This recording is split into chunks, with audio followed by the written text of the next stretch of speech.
And the time is hers. All right. Thank you, Joseph, and thank you everyone for coming.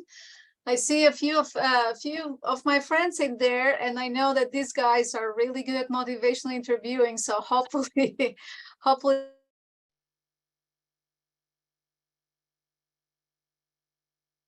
It's only 1 hour that we have, but I don't know how many of you are familiar with this particular approach, but I know that most of you have used it. So here's some of your feedback on what has been good for you. Now, for the title I put there, how can this particular approach increase therapist confidence in treating addiction? Initially, this particular approach was created to treat addiction, but it has been really helpful to treat other conditions, other mental health conditions. So how many of you, how many of you have used this approach, and how many of you are familiar with this approach?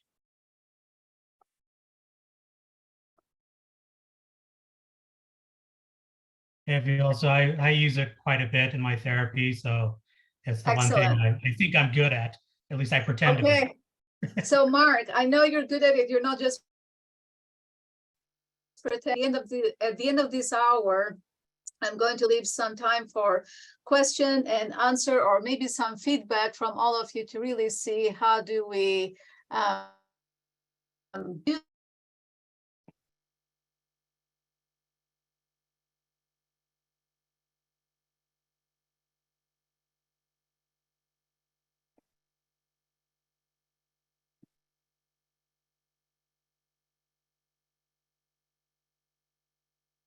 I think we may have lost Vjollca. Let me see if we can get her back.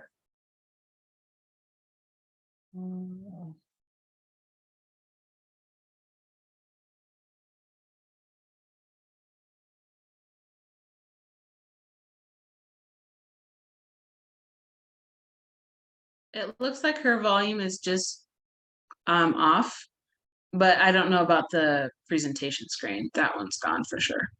Okay. Let's see. I can hear you now. Can you hear me?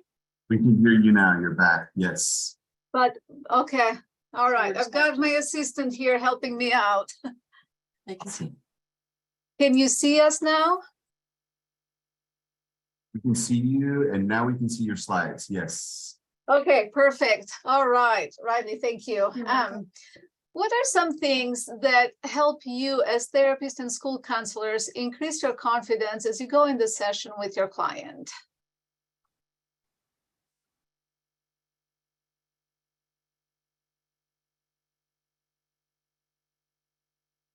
No, there are. Rapport. Say that again? Building rapport. Absolutely. The more rapport you have with your client, the more confident the therapist is going to feel. And this particular approach really goes into teaching us as therapists to really build that rapport with the client. Some things that help me to be more confident when I see a client is knowing what I'm doing. Even though we constantly say, it's not really, basically, I cannot really work harder than my client, but also my expertise, whatever I bring in the session, really makes an impact on the client's progress. So this particular approach to really be able to say, I'm not responsible, but I know how to bring the client to think about the change. I know how to increase that motivation with the client to think about the change. That's comforting to me. It really helps me be more confident because I know that I've got the tools, but at the same time, I don't have to be the person who is responsible for change. It's the client who needs to bring that change to them. So let's talk a little bit about what is this motivational interviewing. So I'm going to do just a brief update for individuals who might not know much about this. I probably need to go on this side. Okay. Do you see my screen moving? Yes. Yes, we do. Oh, okay, all right. So really, this is a client-centered and supportive approach. It's really what I like about this approach is a way of being with the client. There are not necessarily a lot of techniques. We're going to go over some of those techniques today, but if you could remember this, it's a way of being with the client. One of you commented about one way to increase therapist effectiveness is to build their rapport with the client. And this approach can really help you, because it's about how are you with the client? Are you empathetic enough? Are you judgmental? Are you accepting of the client's ambivalence? So this is an excellent approach to really build that rapport with the client. This approach is really based on exploring that ambivalent feeling that the client has about the change. And sometimes that's where we get stuck as therapists. We want the client to change. And as we have that great desire to help our client and to help them change, we get frustrated sometimes because we really come into that ambivalence that they have about the change. And if we are not aware of this particular approach, we can label that ambivalence as, what are some chosen words that we use?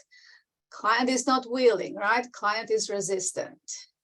But what if instead of saying client is resistant, we can say client is ambivalent about the change that he or she need to make. So if we can really understand that not so much about unwillingness, or there is not so much about client being resistant, but it's really exploring with the client, what is that ambivalence? What is getting in the way for the client to not recognize that some changes need to be made in his or her life for the client to improve their life. So really it's exploring that ambivalence.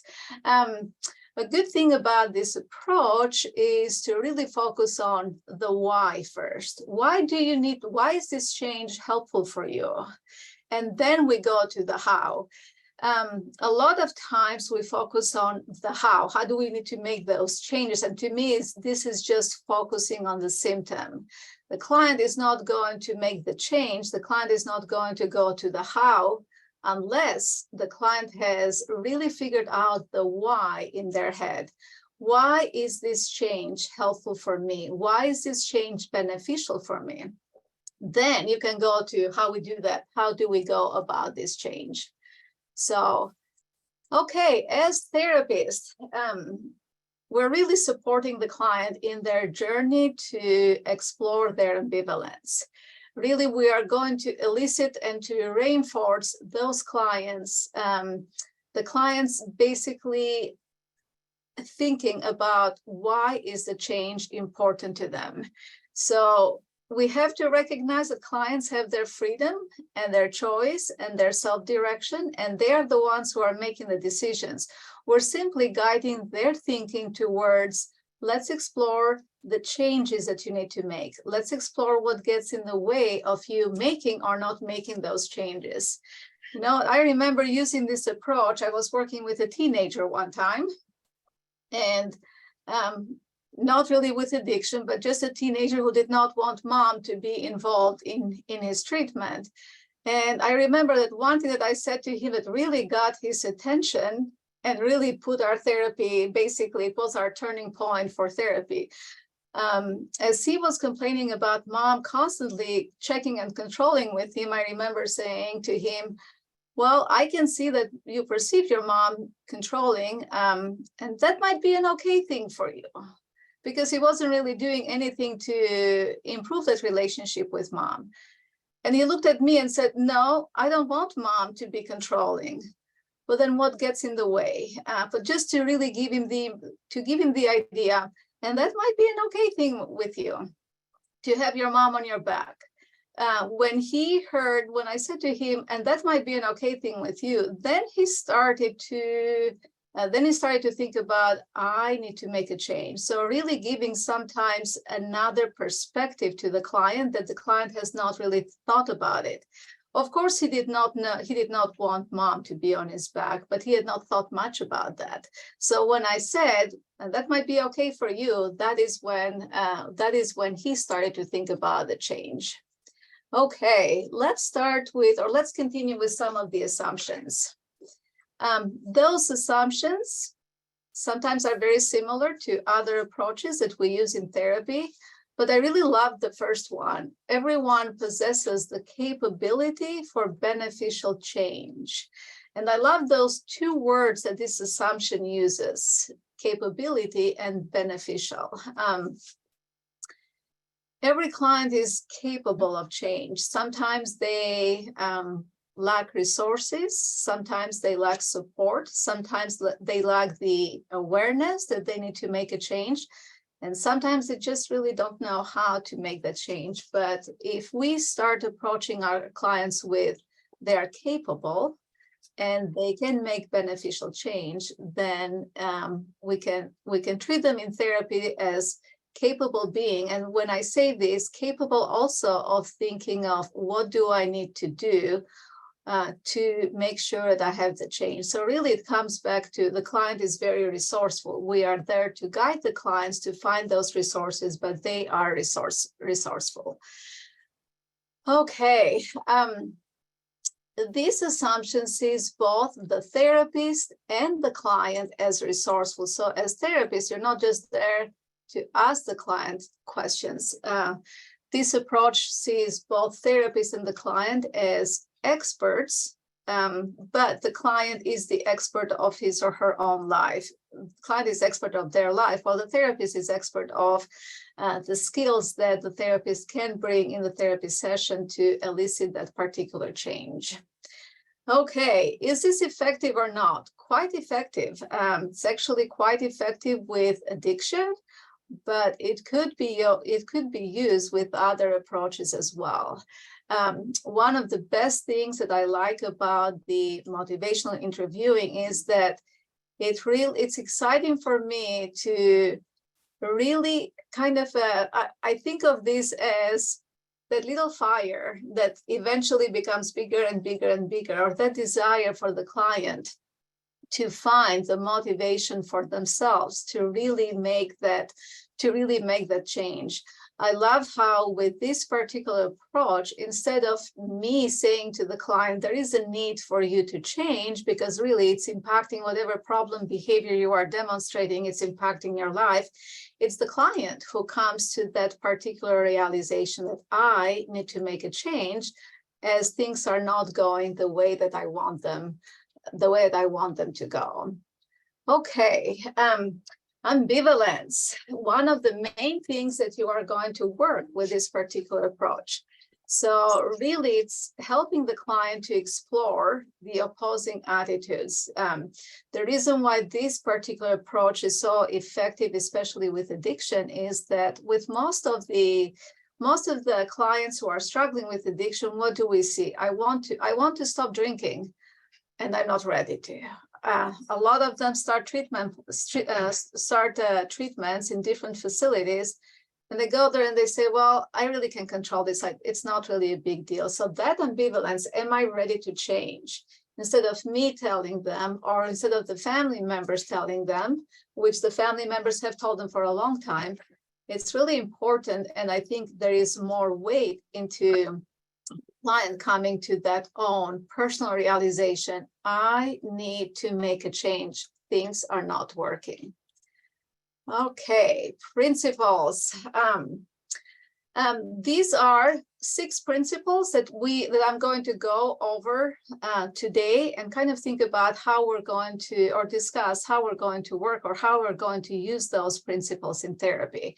So we've got being empathetic toward client, developing the discrepancy. This is one of my favorite, between clients' goals and values and between the current behavior. And I think that's where the meat of this particular approach is. If the client sees the discrepancies I'm using, but I want to really hold a job.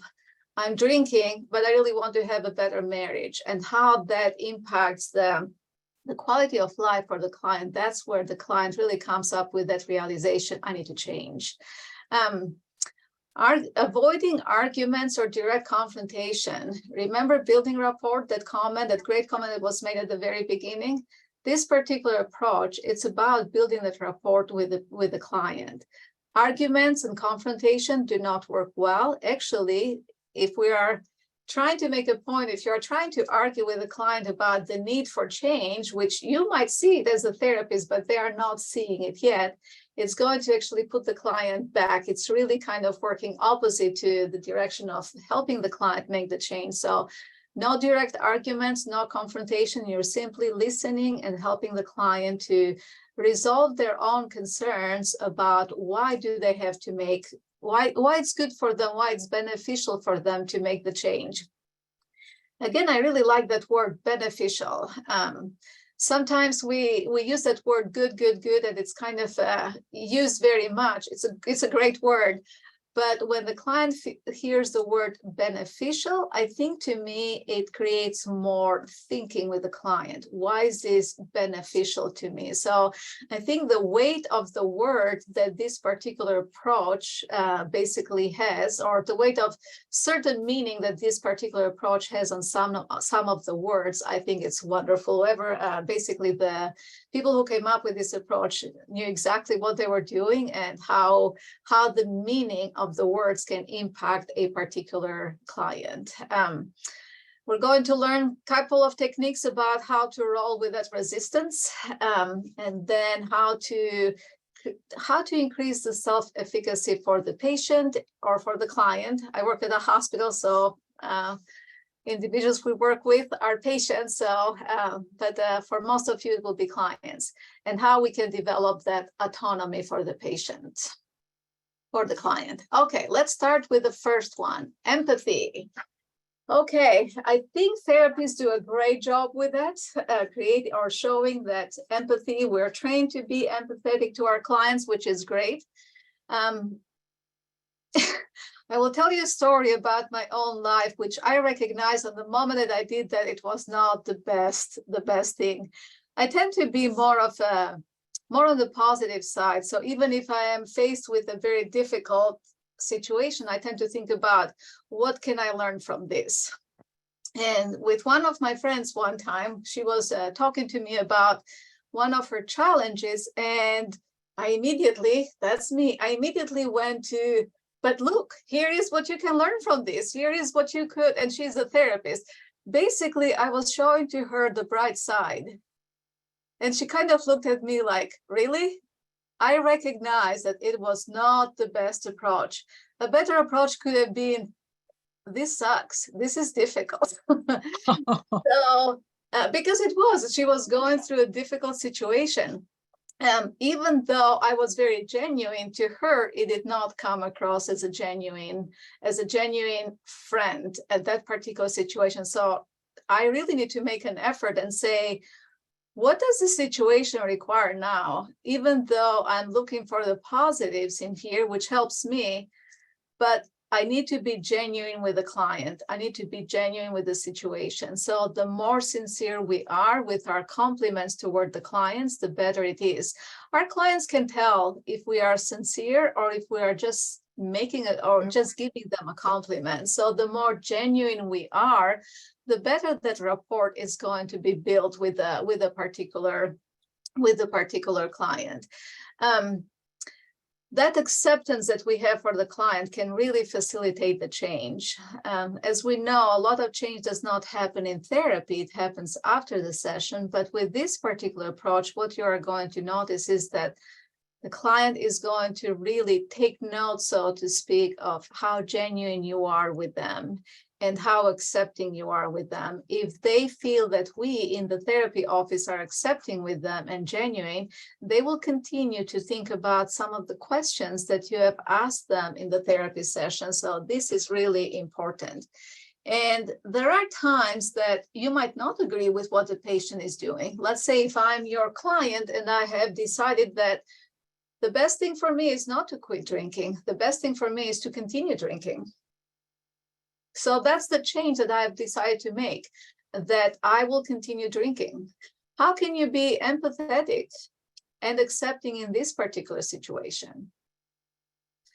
That does not mean that you agree with the client. You might think that drinking is not the best thing for me, but that's a decision. And that is where the work comes on our end, to really be accepting of the client's decision. So if I'm your client and I've said, yes, after some thinking, I've decided that I will continue to drink, accepting my choice is what the therapist can do. And being okay with a choice, even though you're going to be frustrated because after several months that we have worked together, you still chose to drink, when I know, or we both know, that it's not really the most beneficial change for you.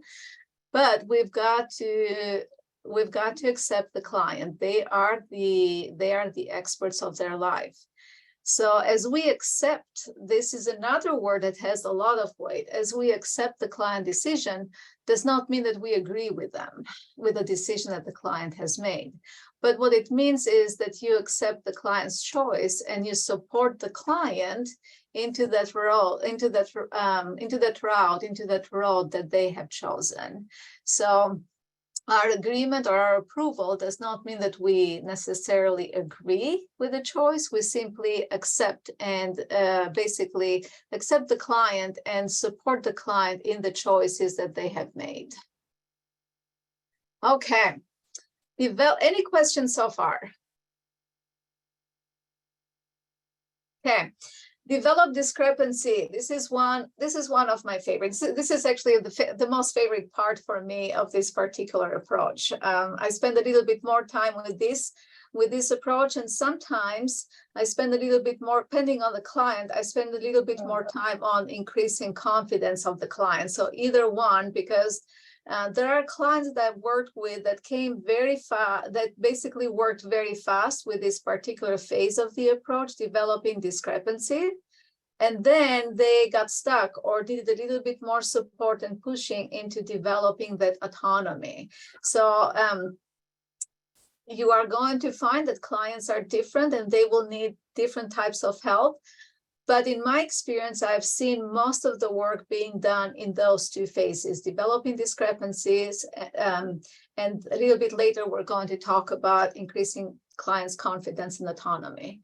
Okay, developing discrepancy. What are you going to do in this particular phase is to really develop that awareness in the client about the negative consequences that his drinking or his pornography watching or his whatever issue that they are struggling with. So how do we develop that discrepancy? Really talk about or ask the clients about, well, how has drinking, I'm going to focus on drinking today because it's easier, but you can apply this to other addictions. But what kind of consequences have you had from drinking? So you really, you're just asking a question and let the client really list those consequences. The more consequences they list, the more aware they are, the more aware the client becomes. And when we talk about consequences, think about not just how has your drinking impacted your physical health. It can be your mental health, your family relationships, your relationship with your wife, your relationship with your kids, your work relationship, your relationship with friends. So the more systemic you go, the more awareness you are going to create on the client. And then we target those consequences.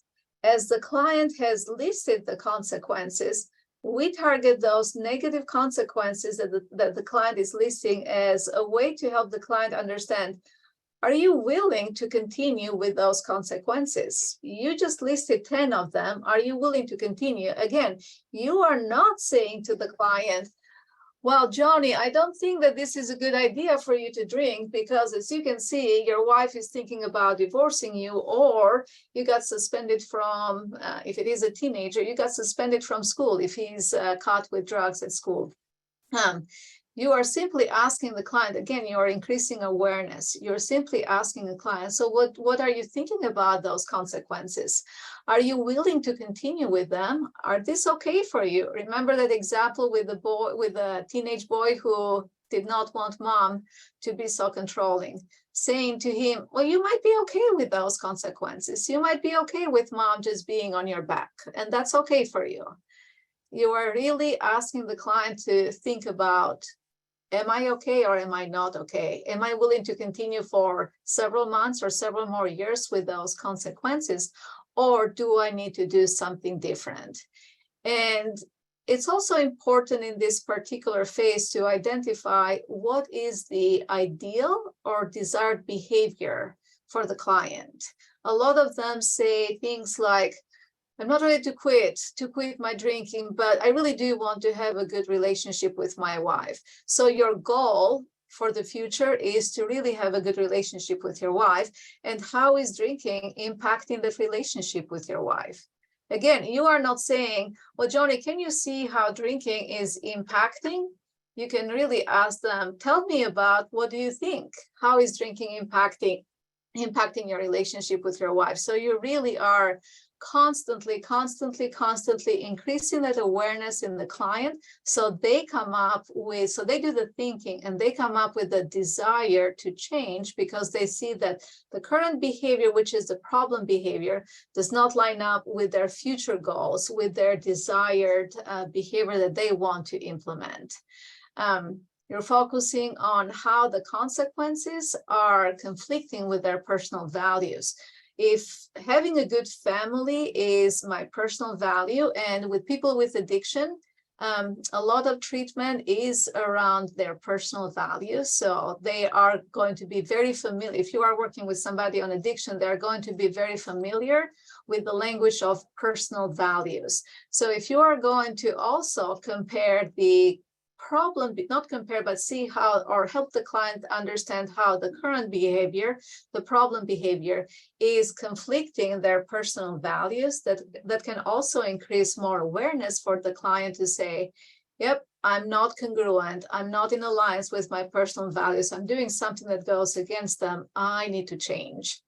It's the client who is making the decision to change. So, and one of my favorite things in here is that increased commitment for change. A lot of times, you know, I currently see a couple, I've seen them for a long time, and I think I'm working harder than the couple is. There's no issues with abuse, with any addiction there, but what I'm really waiting for this couple to really come to recognize is that commitment to change. Which comes back to, I can be the best therapist out there, but if the client does not commit to making that change, I cannot make that change for them. So really, for the client with this particular approach, you increase that commitment to change as you are talking to the client about how is your current behavior interfering with your current values, with your ideal behavior, with your ideal values. What do you need? What do you think you need to do? So, okay. An interesting point of view on this particular approach. As a therapist, you are not presenting the argument for change. It's the client who needs to present that argument. And there is a reason for that. If we are telling the client you need to change, it becomes that particular teenager who did not want his mom on his back. But if the client makes that commitment to change, if the client thinks about, what are my points? Why do I want that change? You've got that commitment for change right there. When they recognize, I have a problem, I need help, I need to change certain things, that is when the change starts. So they are the ones who make the argument for change as a way for them to understand that they need to actually do something about that particular change. I really like to work with the client's goals and values. What do you want from life, and where do you want to be in 5 years? Now, with certain clients, especially with the ones who are struggling with heavy addiction, 5 years is too long. You might even think about, what is the goal for you? Where do you want to be next month? Where do you want to be in 3 months? So sometimes, as you know the client better, or maybe you and your client can actually set those particular timeframes. Where do you want to see yourself in, what do you think, 3 months, 6 months, a year? Sometimes it's easier to work with a year because there is enough time. It's long enough to actually accomplish certain things. If they need to go to a residential facility, or if they need to look for if they need to show that they can find a job and they can maintain. So that 1 year has been really, really a good time, at least for me and my clients, good time frame. But you might find that different clients might need a different particular time frame. With college students, that 5 year works great because they really have longer term goals. They want to finish college. They're thinking about a job. They know what city they're going to go. They know exactly they want to go to New York, get a great job, make a lot of money. So they have much long-term goals, but you're going to know the clients. I really like to focus on what is the most important goal or value for you.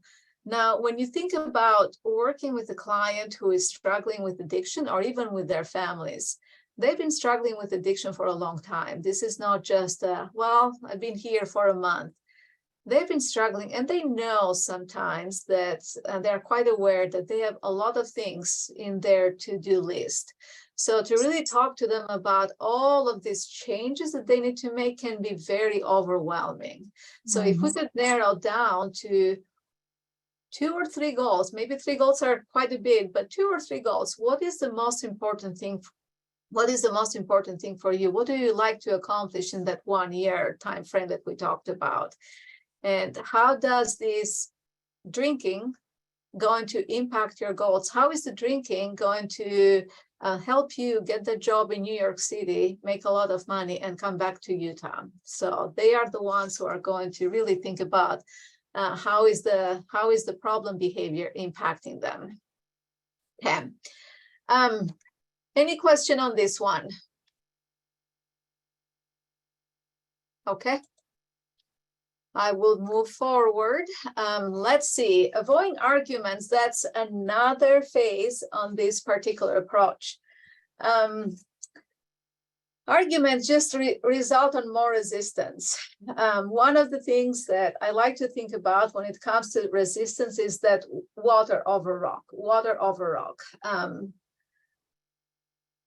Rolling with that resistance help the clients understand that you are there for them. You are that supportive person. They have quite a bit of resistance at home. Family members have given them ultimatums. If you don't sober up in a week or in a month, you're out of here.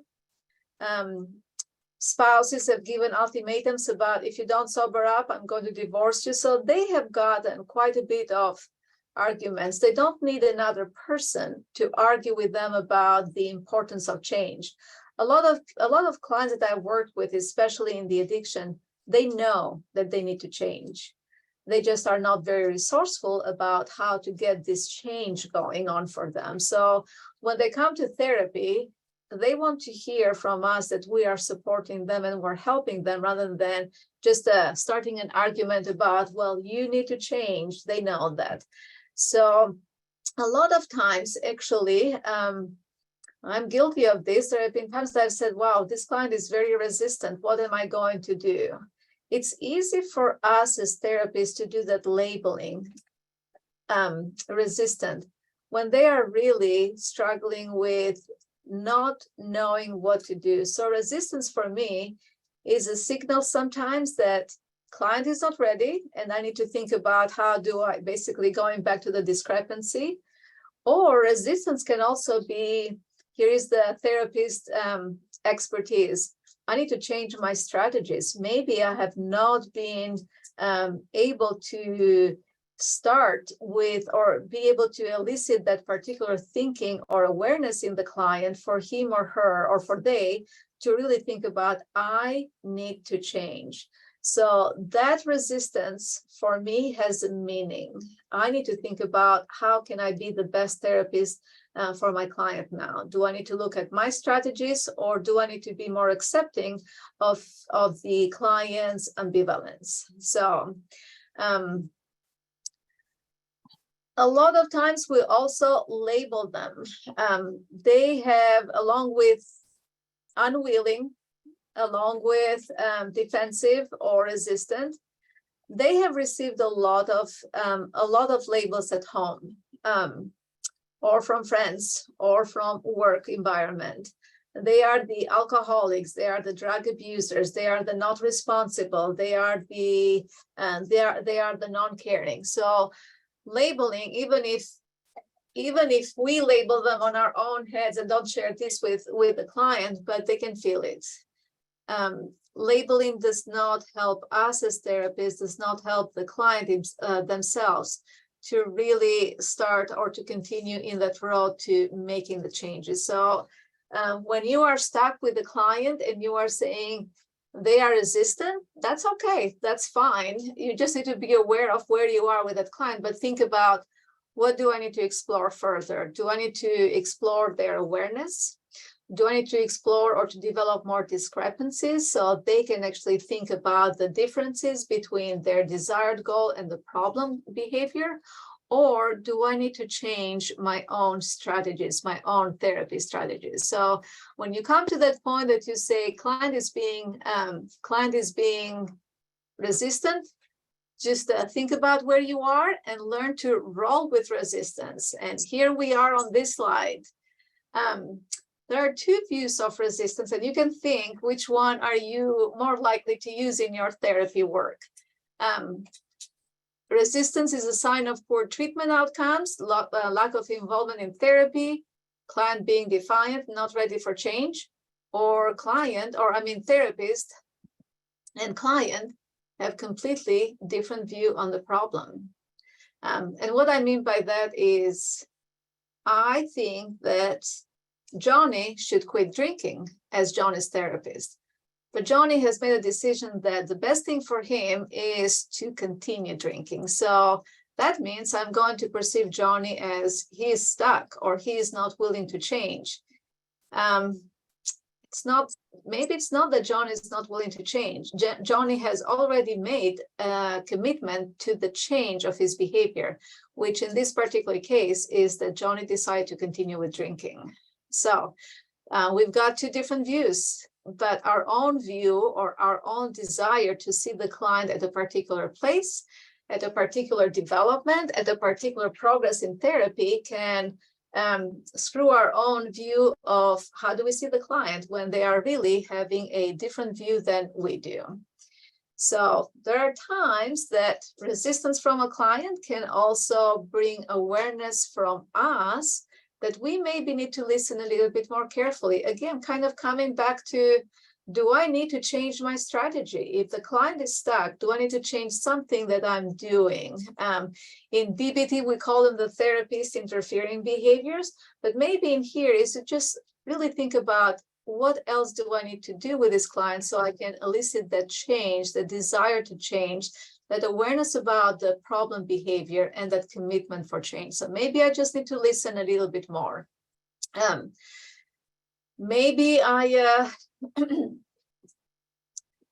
need to spend a little bit more time into just exploring with the client for him or her or they to really understand where they are. So regardless of where you are, in whatever stage of the therapy you are, when you are noticing that resistance from the client, it's okay for you to stop and think about, what's my next step? What do I need to do? Why am I labeling?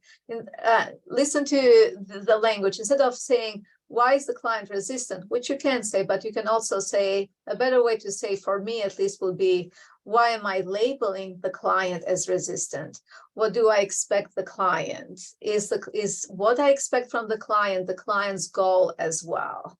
So a lot of times when the clients see us as another person who labels them, that resistance on their part has a lot of energy. What happens if we can take that energy and turn this around to that positive change? I see this quite often with teenagers who, there are times that I also label them as, darn, this kiddo is not willing to really see mom's point of view or the family's point of view. And they do bring a lot of energy, but if I could turn this to a more positive and use that energy that they have to a more positive change, it can create a lot of changes, good changes, beneficial changes for the particular client. Okay. reflections. Okay, resistance this is a fun part. So here are some techniques that you can use to actually roll with that resistance. I had actually, when I did this training, sometimes, this was a few years ago, I had a therapist who said, great things, but I cannot think about those good statements right then in the session when I need them. And I understand that. Basically, I did this presentation and I thought about what would I say to a client, right? But the more you practice, the better you are going to be at being that witty therapist, so to speak, that you can have those things, those statements, right ready for the client whenever the client needs them. But don't worry, the more you practice, the better you're going to do. Maybe you can choose one or two of those particular interventions when it comes to resistance and just try them and see if they come natural to you. So here's one of them, one technique, the simple or the natural reflection. I don't plan to quit drinking anytime soon. You don't think that abstinence would work for you right now. You're not really making a judgment. You're simply giving that statement right back to them. And you are genuine, you are honest. Really, that's what it is. If I don't want to quit drinking right now, it's because I do not think it will work for me right now. Might be different reasons why, and we can explore that, but simply I'm making a statement as a therapist that really, it's just a reflection of what the client said. Okay, an amplified reflection. Be very careful of the tone of voice in here because it can go to a sarcastic statement. So be aware of how you talk in therapy. I don't know my wife. I don't know why my wife is worried about this. I don't drink any more than any of my friends. So your wife is worried. I heard something. Anybody had a comment? I was just gonna say, I think the wrong slide is up right now. Oh, You're talking about something different than what's showing. thank you. Thank you for catching that. I have two different screens and I'm looking at a different one. So thanks for catching that. Okay, so you got there the simple reflection. I don't plan to quit drinking anytime soon. And you're just giving it back to the client. You don't think that abstinence will work for you right now. And then the amplified reflection, you are actually making this a little bit bigger. I don't know why my wife is worried about this. I'm not drinking any more than my friends are doing that. So your wife is worrying needlessly. We got to do something about how can we help her to worry just enough for you or to not even worry about you at all. But with this, I see myself, the sarcasm coming there. So I really need to keep my own self in check that when I say things to the client with this particular technique, it doesn't really come as sarcastic to them. Here is another one. I kind of like this because you've got a double-sided reflection in here. I know you want me to give up drinking completely, but I'm not going to do that. You realize that there are some real problems with drinking, but you're not willing to think about quitting altogether. I'm doing a double in here. Basically, I'm just saying to them, yeah, you realize that there are some problems. I'd like to kind of, even with those reflections, you're using the language to help the client understand there is a problem behavior, and you've got to understand that this problem behavior is impacting, but you're not really saying it in a way that is judgmental towards them. So yeah, you recognize that there are some problems, but you're also not willing to think about quitting altogether, or you're not willing to quit right now.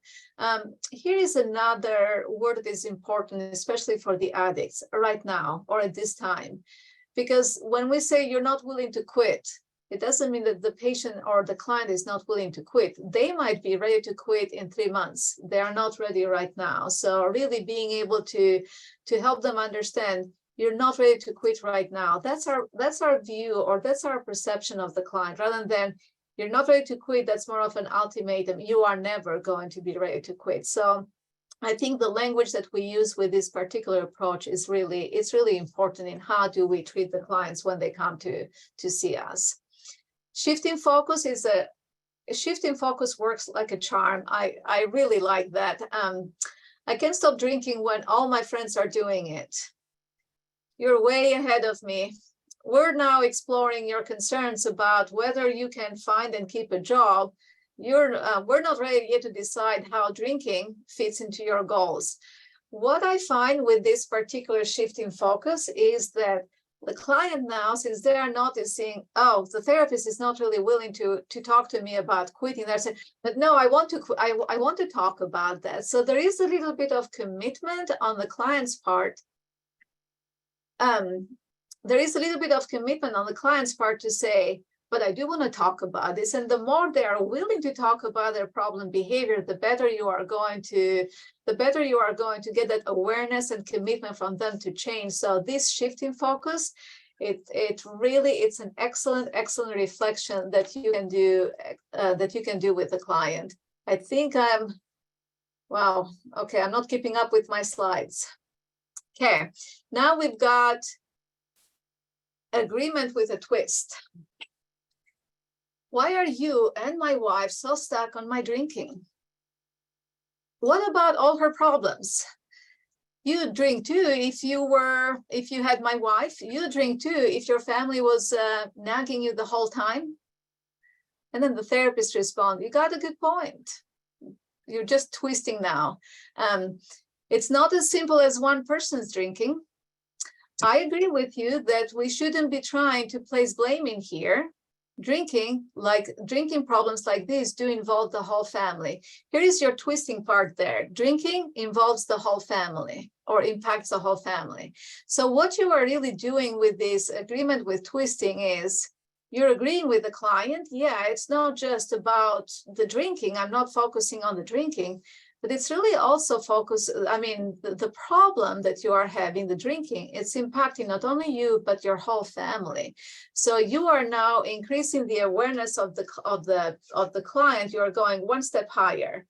Yes, it's not about just your drinking. It's about how you're drinking. It's impacting the family members. So that's the twist in there. And you are just increasing the awareness of the client.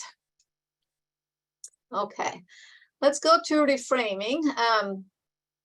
Therapists are great with reframing. So, but here is an example from the motivational interviewing. My husband is always nagging me about my drinking, always calling me an alcoholic, and it really bugs me. Sounds like he really cares about you and is concerned. So you really you are really reframing this to your family loves you, your family cares about you. It's not about them bugging you, but they really love and care about you. It sounds like he really cares about you and is concerned, although he expressed it in a way that makes you angry. Maybe we can help him learn how to tell you he loves you and is worried about you in a more acceptable way, or in a way that you actually consider it as appropriate. So that reframe works great. Okay. All right, I'm going to skip reframing again in here.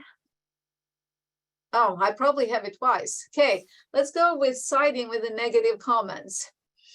My husband is always nagging me about my drinking, always calling me an alcoholic. It really bugs me. It sounds like he really cares about you and is concerned, although he expressed it in a way that makes you angry.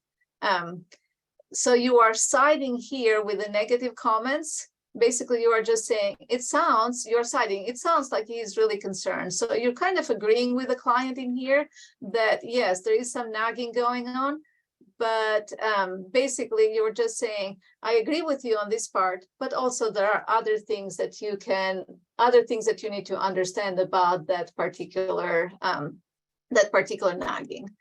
Okay. Improving self-efficacy, important step because they need to know that they are capable. Remember, one of the assumptions that we started with in the beginning is that client is capable of beneficial change. So now this is the part for the therapist to say, I can actually help my client become more confident. So they can actually go through the change. So for the sake of time, I'm just going to skip very quickly through this, but basically how to develop that competency with the clients. giving them resources, recognizing their strength, focusing on things like one day at a time. The task to quit alcohol is big, huge. Maybe I cannot do it. I feel overwhelmed. So one day at a time, one step at a time, one goal at a time. At the same time, they also need the hope and the optimism. They know that this is a doable task. It's good for us to say to the clients, I'm here for you. There are treatments that you can attend. This is done. Other people have done. You can do that. You can do that too. Okay. Focus on strengths. Past successes are important. If they know what has worked in the past, they can actually find what can do currently, so they can do the same things as that. What has worked. Several other approaches really discuss this, what has worked. Reframing failures. Failures are not failures. They are, some people say any relapse is one step closer towards your sobriety. I like to actually say as any relapse is basically a way to help you recognize that you want to work on your goals rather than continue with your drinking. So really to reframe that failure to, this is something positive, that you can actually look at this, and instead of kind of pushing yourself down for failing, you can go and say, it helps me with this particular goal. So how can I keep going? Our clients need hope. It can be done. There is a lot of help out there. Therapists, family members, treatment places can actually help the client accomplish their goals. And develop autonomy, really. Moving from the why and what to the when and how. We have done the why and the what with the discrepancy. So now we are into the when are we going to work on those goals, and what are we going to do, and how are we going to do it? Hey, develop autonomy, helping. Okay, goodness, I cannot keep up yet. Let's go to change talk, actually.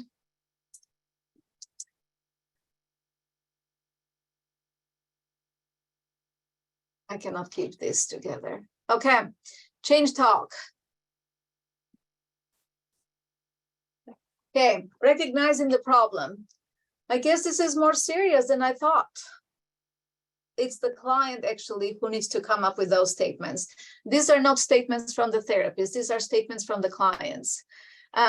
Concerned about the problem. I'm really worried about what is happening to me. Basically, why I have this slide is that we are going to notice progress when we hear the change talk from the client. When you hear those kind of sentences, then you know that the client is right there with you in the way to progress. I've got to do something about this. Intention to change. Optimism. I know that if I try, I can really do it. So when you come to this particular change talk, when you get to hear that, that is actually great music in your ears. Another change talk. How can we, basically, what are the disadvantages of staying where you are? What might happen if things continue as they are? These are therapist questions that you can actually perturb the system a little bit by helping the client increase their awareness. Advantages of change. How would your life be different if you make the change? Optimism about change. You have been talking about wanting to have a better relationship with your children. How would your relationship with them be if you decide to change? Intention to change. It seems like drinking contributed to you being fired from your job. What are you going to do about it? So here are some other techniques for the talk change or the change talk. Looking forward, looking backward, looking at extremes, and scaling. Looking forward, how will your marriage be if you decide to quit drinking? So you got to really think about, or you have to elicit that particular thinking in the client. What do I want to do with this particular problem? And what are my values? Where do I want to be a year from now? Looking backwards, how do you remember your marriage being different when you were sober? Because if the client can recognize those particular aspects of a better marriage, then it's easier to think about, can you do any of those? Or how is doing one of them help you with having a better marriage? looking at extremes, and you can go both ways with looking at extremes. It can be the positives or the negatives. What are the worst things that might happen if you don't make this change? What are the best things that might happen if you do make this change? And also the scaling question. In a scale 1 to 10, 0 to 10, how important is this change for you? If you are at a 3 today and you want to be to a 7, what's going to, basically what needs to happen for you to go from a 3 to a 7? How can I help you with that? Okay, all right. Question for you guys. How do you think your sessions will be different if you decide to use motivational interviewing?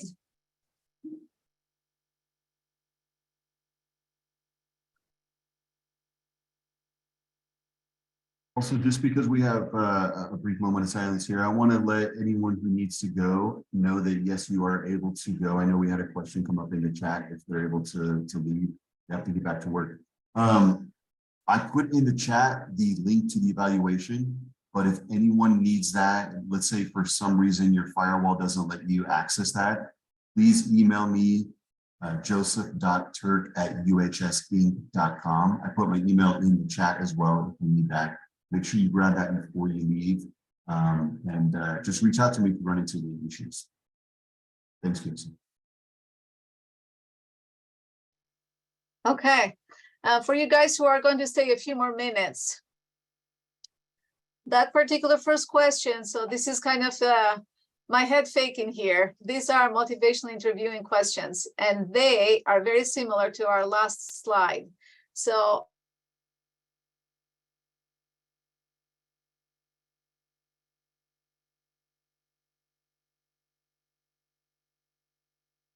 how do you think looking forward question? How do you remember your sessions being different when you used motivational interviewing? That's your looking backward. And did we lose this? Okay. I'm having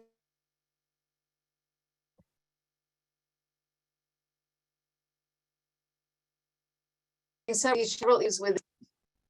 You might have lost him. I have lost them. It just like died on you. Yep. What is going on? We can hear you, Vjollca. We just can't see your screen right now. Okay, that's good that I'm still in. Okay, good.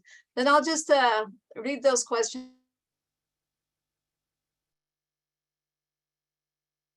You guys.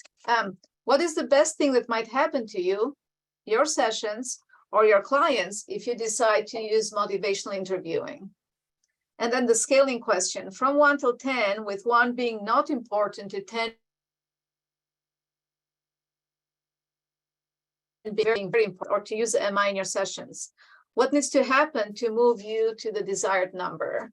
So these were, you can see they are easy to apply, easy to apply in your sessions, even with other clients or even with therapists sometimes. So that's very easy to learn, very effective with the clients. So I hope that from this presentation, some of you can actually learn something that you can continue. You can take it to your therapy offices and use it with. And that's all I had for you guys today. So thanks for coming. Any questions, any concerns, anything that you'd like to discuss?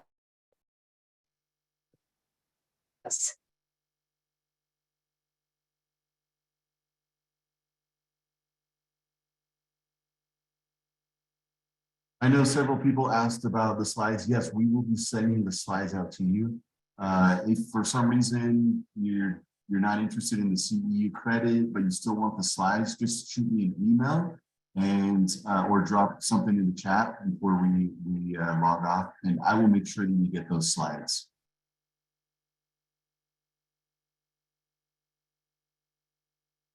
I'll post the link again, yes.